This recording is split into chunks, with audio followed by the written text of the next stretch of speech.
Mes camarades, je vous apporte le salut fraternel des syndicats OSDD du Loir-et-Cher et OSDD du 28. Je suis agent de Pôle emploi.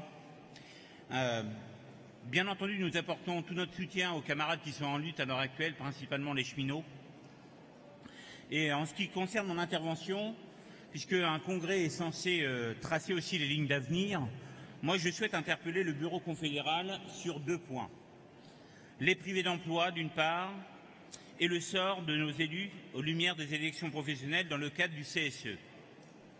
Jean-Claude, Pascal, depuis le congrès confédéral de Villepinte en 2004, j'alerte sur la nécessité pour notre organisation syndicale de s'emparer des sujets des privés d'emploi et de la structuration de leur défense. Ce n'est pas une nouveauté. Depuis 2008 et la crise des subprimes, plus de 3 millions de personnes sont venues grossir le rang des demandeurs d'emploi. Nous avons maintenant plus de 6 500 000 inscrits à Pôle emploi, quelles que soient les catégories. Presque un quart de la population active. Je dis bien presque un quart de la population active. Sans compter que nombre d'anciens camarades se comptent parmi les licenciés. Malgré les discours encourageants sur la reprise, on sait à quel prix, précarité, ubérisation, il reste quand même quelques CDI, bien heureusement. Les agents de Pôle emploi mesurent tous les jours la différence entre le discours et la réalité. Le début de l'application de la réforme du Code du travail laisse entrevoir une réalité bien différente. Il est d'ailleurs fort à parier qu'entre rupture conventionnelle collective et la perte de mandat d'élu due au CSE, un certain nombre de camarades risquent d'être la victime de cette frénésie de constriction des masses salariales et de refange du patronat. La machine à licencier, même déguisée sous des appellations différentes, reste bien une machine à détruire, à broyer le salariat. Notre organisation syndicale doit pouvoir donner une perspective à tous les demandeurs d'emploi pour que, lors d'une reprise réelle d'activité, EFO devienne une réalité, devienne un réflexe. Plus notre action sera visible, plus notre organisation syndicale deviendra incontournable. Il est singulier que le créateur de l'assurance chômage n'ait pas d'action plus visible pour valoriser cette conquête sociale auprès des privés d'emploi. La défense de la fiche de paye doit aussi commencer par la défense des futurs embauchés. La deuxième partie de mon intervention portera sur les conséquences prévisibles sur presque la moitié des mandatés élus de notre organisation syndicale. Si notre organisation est riche de tous ses militants, elle peut compter sur l'investissement des élus et mandatés.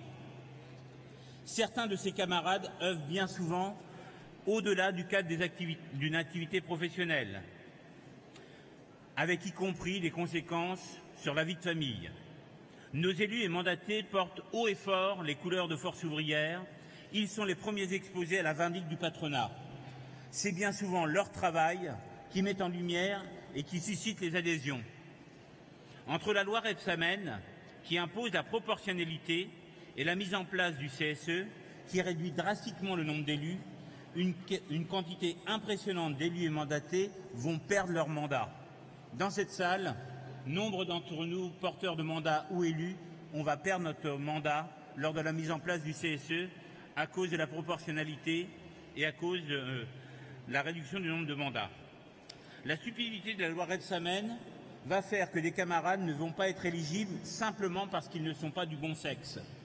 À Pôle emploi, mon entreprise, nous allons devoir refuser à des militantes, après leur premier mandat, de poursuivre celui-ci uniquement parce que ce sont des femmes. Rapproche-toi du micro, Loïc. Le CSE, quant à lui, va détruire littéralement presque 30% du nombre d'élus, avec en plus une réduction des moyens. La conjonction de ces 2 contraintes majeures va balayer nombre de nos militants. L'année 2018 et 2019 vont être un coup près sans précédent. Face à cet état de fait, si chaque syndicat doit prendre en charge ses ex-élus, le bureau confédéral ne peut rester de marbre. Certains militants œuvrent avec acharnement pour la défense des intérêts matériels et moraux des salariés. La perte de leur mandat va les désorienter totalement. Comment se reconstruire professionnellement? Comment faire que l'employeur, passé le temps de latence du salarié protégé, ne se venge pas?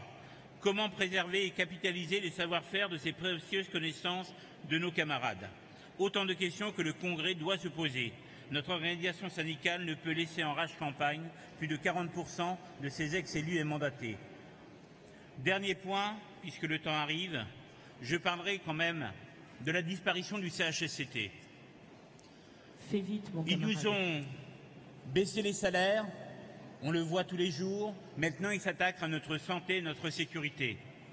On peut se poser la question, il faudra combien d'AZF avant qu'on se rende compte que la sécurité et la santé est un bien précieux. Les collègues de Toulouse se rappellent encore de la déflagration en ville et du nombre de morts, de blessés, de choqués par l'absence de sécurité. La suppression du CHSCT, c'est clair, c'est une porte ouverte pour l'ensemble du patronat pour détruire, détricoter la sécurité et la santé des salariés. J'en terminerai par une petite incise. Je salue vraiment l'action de Jean-Claude Mailly lorsqu'il a combattu la loi El Khomri. Je dois dire que je suis beaucoup moins enclin avec ce qui s'est passé lors des ordonnances.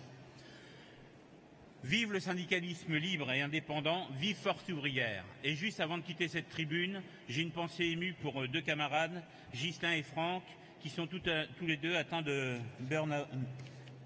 burn-out. Félicitations à eux.